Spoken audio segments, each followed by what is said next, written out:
Mark Zuckerberg, the CEO of Facebook and Meta, has decided to divorce the transgender movement, and it's extremely acrimonious. Now, there's a couple of reasons for this story. Mark Zuckerberg now is restructuring the way Meta is set up. So Meta includes both Facebook and Instagram, and he's changing all kinds of things. He's essentially divested himself from all of the fact checkers who essentially enforced a progressive consensus.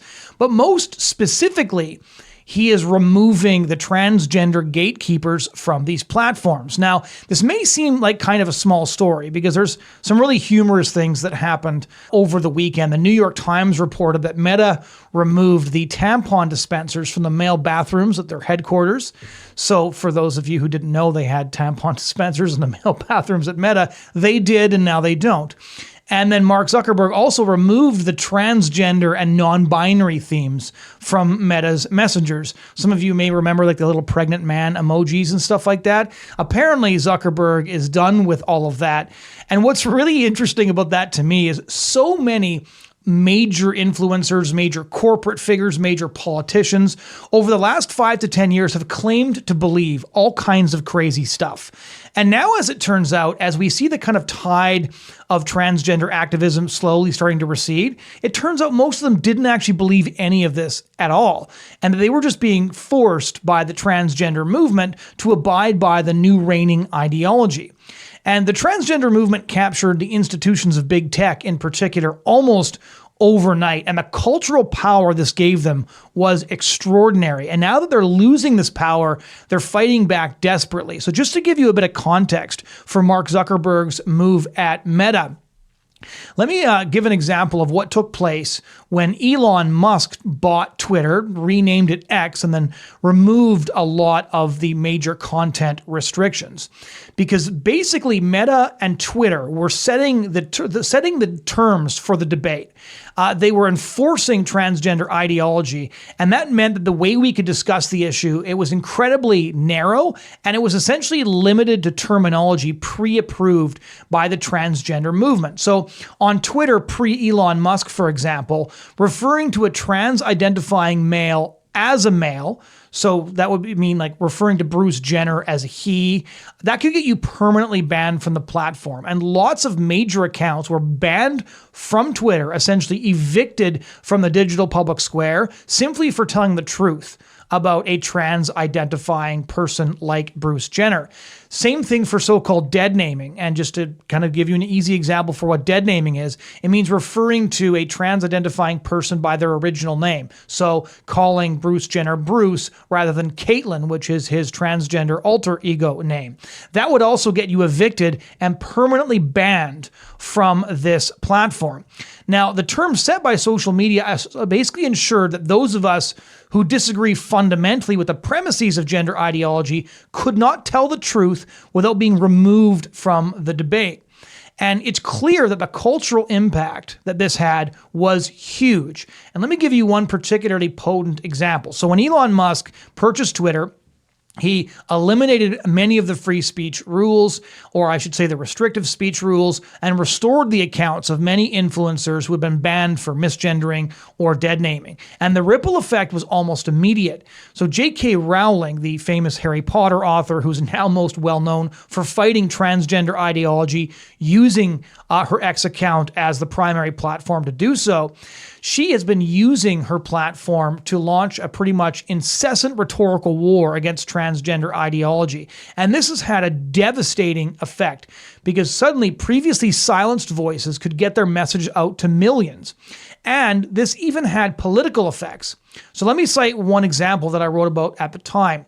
When transgender activists claimed last year that Scotland's new Hate Crime Act also applied to misgendering, J.K. Rowling promptly broke the law on X by citing a whole bunch of trans-identifying males and referring to them as males. And then she challenged the authorities to arrest her for doing so under Scotland's new hate crime laws. And she basically said, anybody who does this, who is in Scotland, I will retweet them. And if the police arrest them, they have to retweet me as well. And this was retweeted millions of times or had millions of impressions, and Arrest Me started trending across Twitter. And shortly thereafter, the police sheepishly affirmed that she had not actually broken the law. But there's no doubt that if she hadn't had this platform, the police would have continued to silently suppress dissenting voices, which was very much happening in Scotland. And so J.K. Rowling used X to essentially defang the hate crime law in Scotland.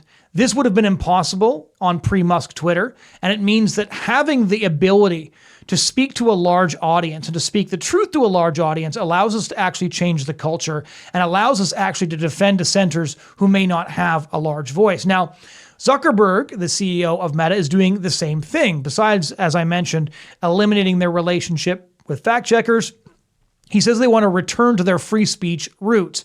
And most importantly, this means ending their censorship around gender ideology.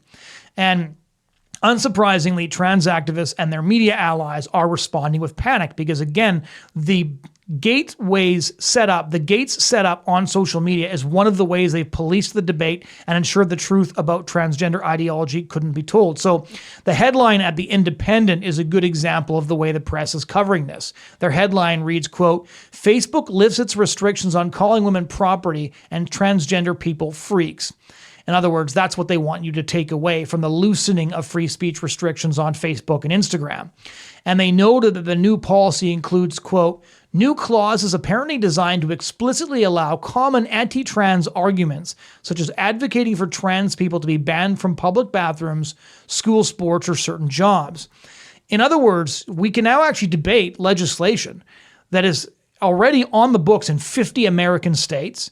We're now allowed to actually debate the Cass Review, which was brought about by the National Health Service of the UK. We're actually now allowed to discuss the political debate going on right across the Western world because Meta has loosened the free speech censorship that it had previously imposed on all of its users. Now, it's certainly true that allowing a genuine debate on gender ideology was part of the motivation behind the changes in the policy, which is encouraging.